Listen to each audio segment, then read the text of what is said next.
बघताय तुम्ही, या तोफा एक एक मावळा खांद्यावरती घेऊन दिवसभर तटबंदीवरती फेरे मारायचा. त्या मावळ्यांना खालच्या किल्ल्यावरती जाण्यासाठी या भुयारी महामार्गाचा उपयोग व्हायचा. पडून मरल्यापेक्षा लढून मेलेलं कधीही बरं म्हणून मावळे या बुरुजाला वेढा घालून त्या मोठ्या बुरुजावरती जाऊन शत्रूंवरती आक्रमण करायचे. हा आहे कडेलोट पॉइंट. या ठिकाणावरून जो पण स्वराज्याशी फितुरी करेल त्याला पोत्यात बांधून या ठिकाणाहून डायरेक्ट खाली फेकून दिला जायचं. आपला हात आहे हा इकडे गेला म्हणजे हा गेला रायगडमध्ये, इकडे आला म्हणजे हा आला साताऱ्यामध्ये. तर ही अशा प्रकारची छान अशी सुंदर जागा जी की 2 जिल्ह्यांना जोडते. नमस्कार मित्रांनो, खूप खूप स्वागत आहे तुमचं आपल्या अजून एका नवीन व्हिडिओमध्ये. तर आपण आज सध्या आहोत महाबळेश्वरमध्ये. आपण आता चाललोय प्रतापगड किल्ला बघण्यासाठी. आपण रात्री या ठिकाणी स्टे केला आणि आता सकाळी जवळजवळ 6:45 वाजलेत आणि आता आपण निघालोय प्रतापगडच्या दिशेने. आज आपण बघणार आहोत पूर्ण प्रतापगड किल्ला आणि पूर्ण किल्ला एक्सप्लोर करून आपण बघूया आपल्याला आज प्रतापगडावरती काय काय बघायला मिळतंय. तर व्हिडिओ शेवटपर्यंत नक्की बघा. प्रतापगड किल्ला हा महाराष्ट्रातील सातारा जिल्ह्यात महाबळेश्वरमधील एक ऐतिहासिक किल्ला आहे, जो शिवाजी महाराजांच्या पराक्रमाचे प्रतीक आहे. महाबळेश्वर पासून महाड रस्त्याला 21 किलोमीटरच्या अंतरावर प्रतापगड किल्ला आहे.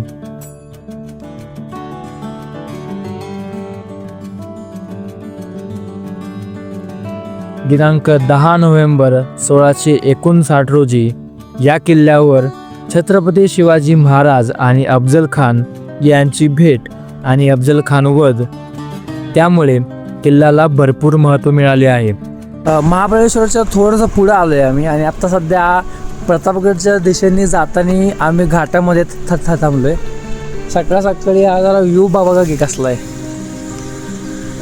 एक नंबर व्ह्यू दिसतो. इथून पूर्ण लांबपर्यंत ही माउंटेन रेंजच दिसते. ही सह्याद्री काय भारी व्ह्यू आहे. सन 1656 मध्ये शिवाजी महाराजांनी या किल्ल्याची स्थापना केली होती. अवघ्या 2 वर्ष 1 दिवसात बांधलेला हा किल्ला समुद्र सपाटीपासून सुमारे 3543 फूट इतका उंचीवर आहे. आणि या छानशा नागमोडी रस्त्याचा आनंद घेत आपण येऊन पोहोचलो या पायथ्याच्या कमानीजवळ.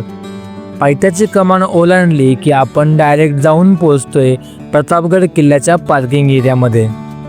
छत्रपती शिवाजी महाराजांनी तुळजाभवानी मातेचं मंदिर या ठिकाणी स्थापले होते. या किल्ल्यावरून कोकणातील शेकडो किलोमीटर अंतरावरचे दर्शन घडते.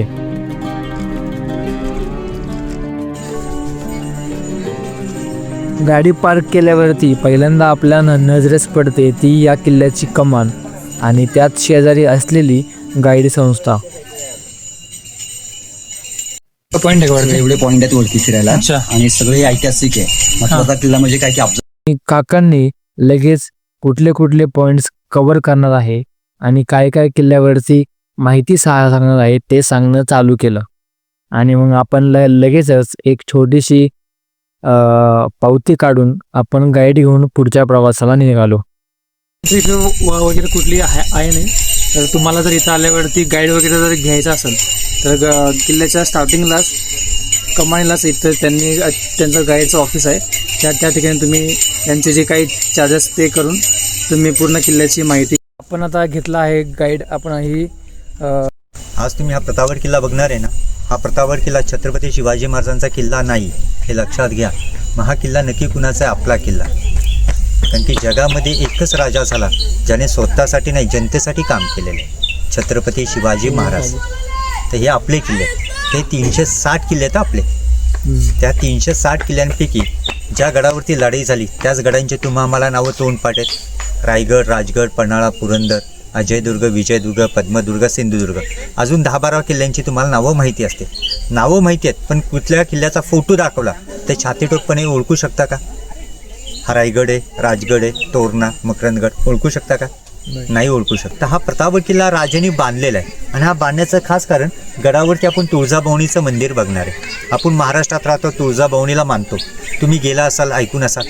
उस्मानाबाद जिल्हा, ज्याला आता आपण धाराशिव जिल्हा म्हणून ओळखू लागलो, शिवाजी महाराजांचे कुलदैवत आणि महाराष्ट्राचा आणि मराठ्यांचा आराध्य दैवत तुळजापूरचे तुळजाभवानी. राजे, मराठी जनता ज्यावेळेस तुळजापूरला जायचे, आदिलशाहीचे लोक हमला करायचे. त्या हमल्यामध्ये दर्शन घडत नव्हतं, मावळे भरपूर मारले जायचे.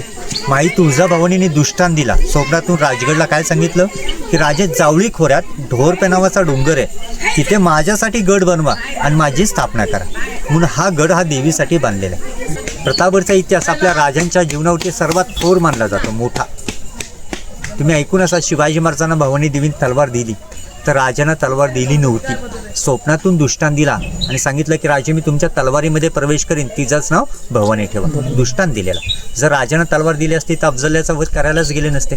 तलवारीला सांगितलं असतं खानाला मारून ये, किंवा राजांच्या देहांतरानंतर अदृश्य झाले असते. दुसरा इतिहास गनिमी कावा, बरोबर, आणि अफजल खान वध, या 3 गोष्टीमुळे किल्ला फेमस आहे. या पायऱ्या 1957 साली बांधलेल्या आहेत. त्याआधी या ठिकाणी कच्चा रस्ता होता.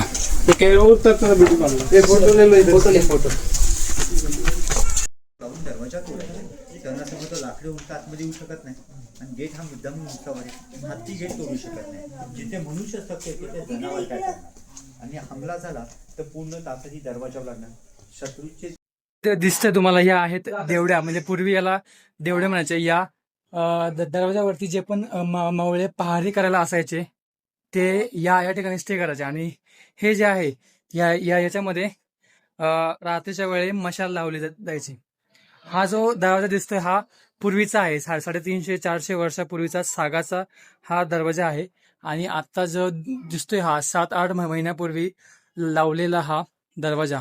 आणि त्यावरती तुम्ही पहिल्या काळचं जे नक्षीकाम आहे, जी दिसतंय ते पूर्वी दरवाजा कसा असायचा हे दाखवण्याचा एक छोटासा प्रयत्न आपल्याला या ठिकाणी दिसतोय. हा आहे किल्ल्याचा पहिला महादरवाजा. आणि या दरवाजातून समोरच्या दिशेला तुम्हाला जर वरच्या बाजूला ती खिडकी दिसत असेल, ही जी खिडकी आहे, जर या एवढ्याशा दरवाजातून जर कोणी या दरवाजापर्यंत आला पण शत्रू, तर त्याला पाठीमागून गनिमी काव्यानं पाठीवरती वार व्हायचा आणि तो या दरवाजावरतीच ठार व्हायचा. हे अशा प्रकारचं जे क्षत्रिय कौशल्य आपण जे काही म्हणू शकतो ते आपल्याला या ठिकाणावरतून दिसून येतं.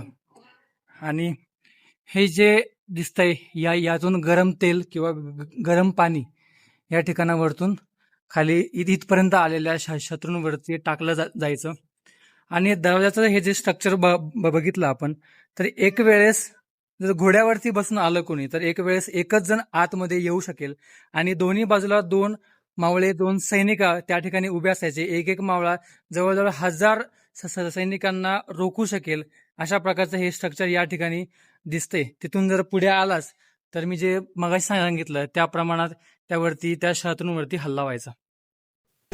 तर आपल्या या ठिकाणी अजून एक चांगली गोष्ट अशी बघायला मिळाली की जे वार्षिक उत्सव आहे, जे म्हणजे ही वरची बाजू म्हणजे हे मशाल उत्सव, आणि नंतर बाकीचे हे दीपोत्सव वगैरे असे सण या किल्ल्यावरती साजरे केले जातात. हे बघून भारी वाटतंय. म्हणजे इथले लोक, इथं अजून पण लोकवस्ती आहे. बाकीच्या किल्ल्यावरती आपल्याला लोकवस्ती बघायला मिळत नाही, पण इथं लोक राहतात. आणि जे काही सण आहेत आपल्या मराठी संस्कृतीत, तेवढे सण ते लोक या ठिकाणी साजरी पण करतात. आणि या ठिकाणी वस्ती म्हणून राहतात पण. महाराष्ट्रातल्या मला तरी वाटतंय हा एकमेव किल्ला असा असेल की ज्या किल्ल्यावरती लोकवस्ती अजून पण आहे. हा जो राजमार्ग तुम्ही बघताय माझ्या पाठीमागं, तो राजमार्ग राजे गेल्यानंतर बंद करण्यात आला. कारण की जर ह्या राजमार्गातून फक्त राजेच जायचे म्हणून त्या रस्त्याला राजमार्ग म्हणायचे. आणि ते गेल्यानंतर कोण राजा उरलाच नाही, त्यामुळे तो रस्ता बंद करून टाकला. आणि अजून एक गोष्ट आपल्याला या ठिकाणी बघायला मिळते ती म्हणजे हे भुयार. या ठिकाणी हे भुयार आहे. असे 7 भुयार किल्ल्यावरती आपल्याला दिसतात. अशा प्रकारचं भुयार आहे. भुयारी मार्ग म्हणतो आपण याला. या किल्ल्यावरती आपल्याला अजून पण लोकवस्ती बघायला मिळते. आणि मराठी संस्कृतीप्रमाणे या किल्ल्यावरती ते सण आणि आपले सांस्कृतिक कार्यक्रम साजरे करतात. इथून दिसतोय तुम्हाला हा समोर हा आहे नगारखाना. म्हणजे त्या ठिकाणून शत्रू आले किंवा आपल्या मावळ्यांना काही जागरूकता द्यायची असेल तर या ठिकाणाहून नगारे वाजवून ते सांगायचे की काही त्यांची इन्फॉर्मेशन असेल. आणि त्याच्याच खाली आपल्याला अजून एक दरवाजा दिसतोय. लांबून जर बघितलं तर शहातूंना वाटायचं की तोच मेन दरवाजा आहे. आणि हल्ल्याच्या वेळेस जर तोफा आल्या तर त्या ह्या दरवाजावरती येणार आणि मेन जो आपला दरवाजा आहे तो सेफ राहणार. हे जे तुम्हाला दिसतंय हे पूर्ण आपल्या मावळ्यांनी हे पूर्ण खोदून याचा जो दगड निघाला त्यांनी जवळजवळ या किल्ल्याची 5 किलोमीटरची तटबंदी बांधली गेली. आणि त्याच ठिकाणी आपल्याला आई तुळजाभवानीच्या आशीर्वादानं किल्ल्यावरती पाणी पण लागलं, गोड पाणी पण झालं किल्ल्यावरती मावळ्यांसाठी प्यायला. आणि किल्ल्याची तटबंदी पण झाली. अशा प्रकारचं स्ट्रक्चर आपल्याला या ठिकाणी बघायला मिळतंय. या तलावासारखेच अजून 4 ते 5 तलाव आपल्या किल्ल्यावरती आहे. बट त्या ठिकाणी पर्यटकांना जाण्यासाठी बंदी आहे. कारण की पर्यटक आले की त्या ठिकाणी कचरा वगैरे करणार आणि त्यामुळं ते पर्यटकांसाठी बंद आहे. ज्या पायऱ्या दिसत आहे या शिवकालीन शिवाजी महाराजांच्या पदस्पर्शाने पावन झालेल्या या पायऱ्या आहेत. आणि त्याच्याच खाली आपण बघू शकतो हे आपल्या सरकारने आपल्या काळात बांधलेलं हे चितडे उडले ते बघ, काहीच नाही राहिले, सगळ्या तुटून गेलं. हे आत्ताचं काम आहे आणि हे इमानदारीनं केलेलं निष्ठावंत काम. अजून 3000 वर्षसुद्धा इथून पुढे याला काहीच होणार नाही. 300-400 वर्षापूर्वीच्या या पायऱ्या आहेत आणि ह्या वाटत आहे की ह्या नवीन आहे आणि ह्या जुन्या पायऱ्या आहेत. पण हे उलटं आहे. ह्या आत्ता बांधलेल्या पायऱ्या त्या पूर्ण खराब झालेल्या आहेत. ह्या आधीच्या पायऱ्यासुद्धा अजून पण एकदम चांगल्या अवस्थेत आज या ठिकाणी आपल्याला बघायला मिळत आहे.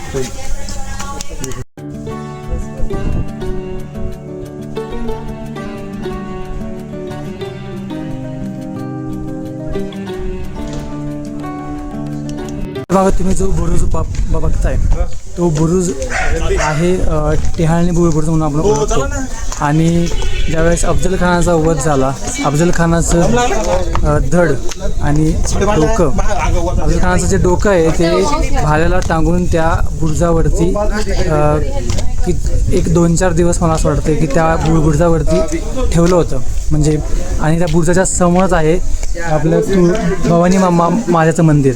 आता कुठली पण जीवितहानी झाली तर आपण ते घरात आणत नाही किंवा देवाऱ्यात नेत नाही. त्यामुळं त्या भवानी मातेच्या मंदिराच्या समोरच असलेलं ते बुरुज, त्या बुरुजावरती अफजल खानाचं मुंडकं त्या ठिकाणी होतं.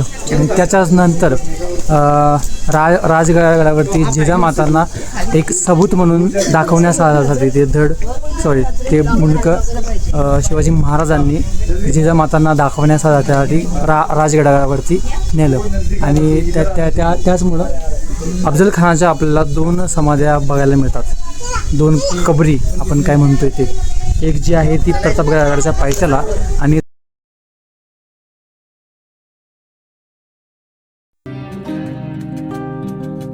प्रतापगडावर श्री तुळजाभवानी मातेच्या मूर्तीची स्थापना करण्याचे महाराजांनी ठरवले. त्यानुसार मंबाजी नाईक पानसरे यांनी हिमालयातील राजे लीलासेन यांच्या राज्यात जाऊन त्यांच्या साह्याने हिमालयातील त्रिशूल गंडकी, श्वेतगंडकी व सरस्वती या नद्यांच्या संगमातून शाळीग्रामाची उत्तम शिला मिळवली. त्या शिळेपासून त्यांनी आई तुळजाभवानी मातेच्या मूर्तीची स्थापना घडवली. साधारण 2 फूट उंचीच्या देवीच्या मूर्तीच्या मस्तकावरील मुकुटावर शिवलिंग असून ही भवानी माता अष्टभुजा महिषासुरमर्दिनी स्वरूपात आहे. ठासून भरायचे नाही ठासून भरायचे, नंतर इथे बूच लावायचे पॅक, पाठीमागे होल आहे तिथून आग लावायचे. ही पण हँड तोफ रॉकेट पंच खांद्या येऊन फिरायचे. मावळे तसे होते हो, खाणे कसं होतं, vada pav, pizza, burger, Chinese noodles काहीच नव्हतं. हे पहा तोफा बघताय तुम्ही. या तोफा एक मावळा खांद्यावरती घेऊन दिवसभर आपल्या बुरुजावरती किंवा तटबंदीवरती फेरे मारायचा. त्याचं वजन जवळपास 100-125 किलोच्या ह्या तोफा आहेत. आणि ह्या तोफा एक मावळा दिवसभर खांद्यावरती घेऊन लक्ष ठेवायचं. आणि ही जी आहे ही आहे पहाड. म्हणजे याने पहिले जे खडकाचं फोडकाम होतं ते या पहाडीने करायचं. आज ते हातात पण बसत नाही आहे. आज ते हातात पण बसत नाही, एवढं मोठं आहे ते. त्यावरून आधीच्या काळात तुम्ही ताकदीचा अंदाज तुम्ही लावू शकता. लोकांना आत्ता एवढं चढायचं म्हटलं की हाल होत आहेत. तर आधीचे लोक एवढं घेऊन फिरणं दिवसभर, त्यानंतर एवढं स्ट्रगल करणं, त्या पहाडीनं ते खडक फोडणं, एवढे कामं करणं आणि त्यांच्या ताकद किती असेल, त्यांचं खाणं किती असेल याच्यावरून तुम्ही अंदाजा लावून घ्या. बालेकिल्ल्याकडे जात असताना उजव्या हाताला आपल्याला हनुमंतरायाची मूर्ती दिसते. पायऱ्या आलो वरती. आता आपण 400 पायऱ्या चढलो, 50 पायऱ्या बाकी आहेत. बाल्य किल्ल्याकडे आपण चाललेलो. पुढे बालेकिल्ल्याचे प्रवेशद्वार ओलांडल्यानंतर आपण केदारेश्वर महादेवाच्या मंदिराजवळ येऊन पोहोचतो. मंदिरात भव्य शिवलिंग आहे. या मंदिराशेजारीच प्रशस्त सदर देखील आपल्याला बघायला मिळते. किल्ल्याच्या बुरुजावरून आजूबाजूला पाहिले असता मोठमोठे पर्वत आपल्या नजरेस पडतात, ज्या प्रत्येक पर्वताचे एक वेगळे वैशिष्ट्य आहे. हा आहे भुयारी मार्ग. जाऊ शकतो.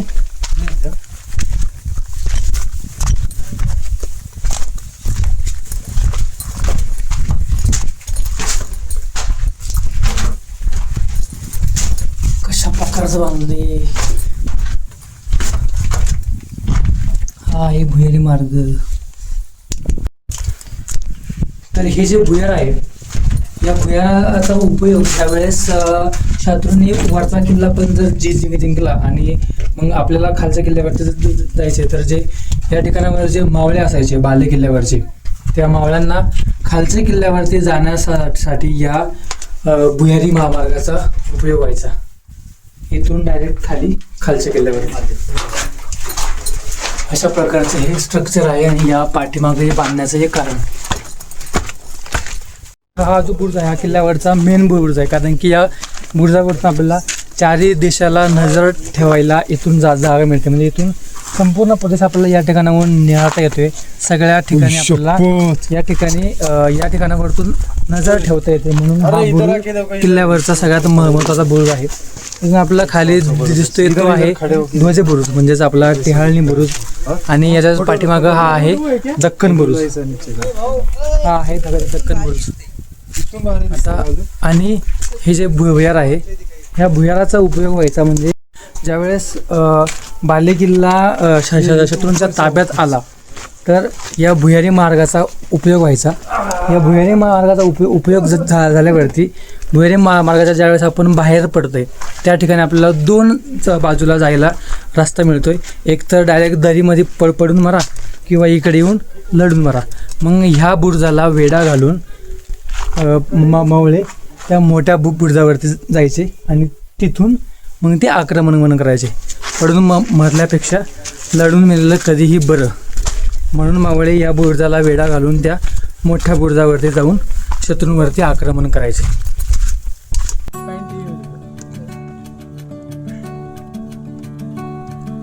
हा आहे कडेलोट पॉइंट. या ठिकाणावरून जो पण स्वराज्याशी फितुरी करेल त्याला पोत्यात बांधून या ठिकाणाहून डायरेक्ट खाली फेकून दिलं जायचं. पोत्यात बांधण्याचं कारण एवढंच की तो वरतून पडून पण जरी वाचला तरी तर पोत्यामध्ये त्याचे हातपाय बांधलेले असायचे. आणि पहिल्या काळीत खाली या जंगलामध्ये हिंसक प्राणी असायचे, तर तो तिथून वाचला तरी जंगलातले प्राणी त्याला तोडून पोडून खाऊन त्याला मारून टाकायचे. त्यामुळं त्याचे पोत्यामध्ये हातपाय बांधून या ठिकाणावरतून खाली सध्या अशा ठिकाणावरती आहोत जी बॉर्डर 2 जिल्ह्यांना जोडायचं काम करते.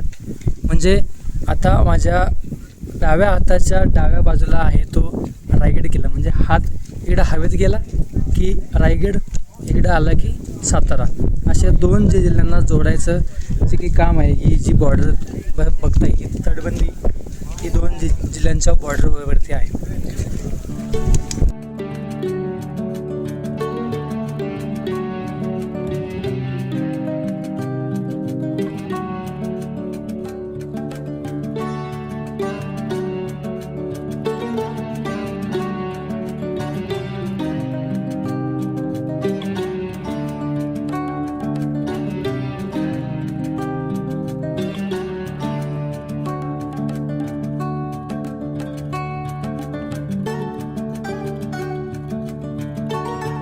पाठीमागं जी शिवाजी महाराजांची मूर्ती बघताय त्याच ठिकाणी आधी शिवाजी महाराजांचा राजवाडा होता. ज्या वाड्यात राजवाडा नव्हता, एक वाडा होता.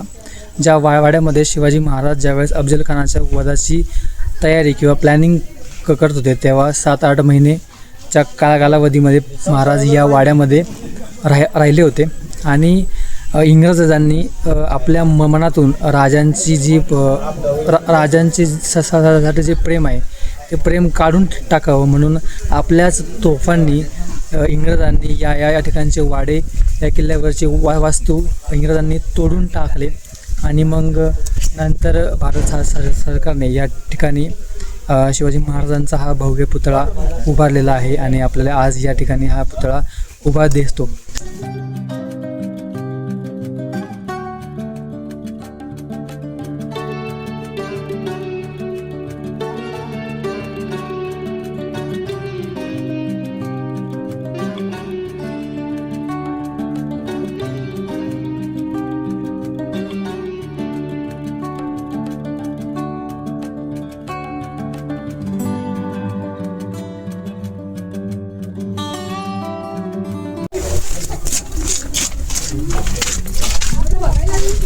तर मी आहे सध्या झेंडा बुरुज, म्हणजेच त्याला अजून एक नाव आहे जे आहे टेहाळणी बुरुज.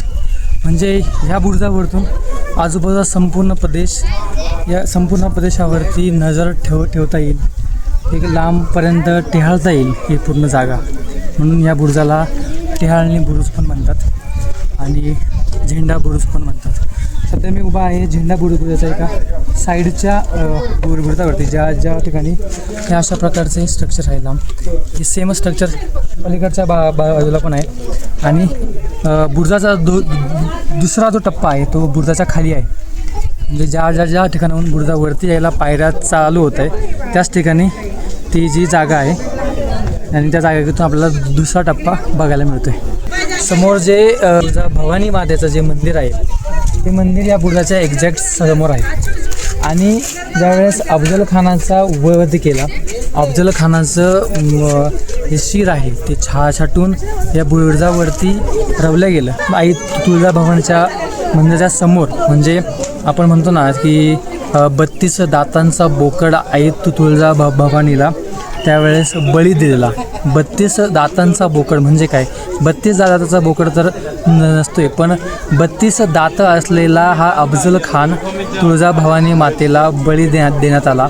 गोष्ट जी मी आल्यापासून किल्ल्यावरती बघतोय ती म्हणजे हे जे कन्स्ट्रक्शनचं काम आपल्याला या ठिकाणी दिसत आहे हे संपूर्ण किल्ल्यावरती चालू आहे. तर काही दिवसांपूर्वी महाराष्ट्रातले 11-12 किल्ले वर्ल्ड हेरिटेज युनेस्कोमध्ये सामील झाले. त्यामध्ये आपल्या प्रतापगडाचं पण नाव आलेलं आहे. आणि त्याचमुळे वर्ल्ड हेरिटेज करून या किल्ल्याचं जे संवर्धनाचं काम आहे ते आपल्याला या ठिकाणी चांगल्या गतीने चालू दिसतंय आणि आपण त्याच प्रमाणात इथं बघतोय. तर तुम्हाला हा आजचा व्हिडिओ कसा वाटला ते कमेंटद्वारे नक्की कळवा. तर भेटूया पुन्हा एकदा सह्याद्रीतील अशाच एका गडकोटावर. तोपर्यंत तुम्हा सगळ्यांना जय जिजाऊ, जय शिवराय, जय शंभूराजे.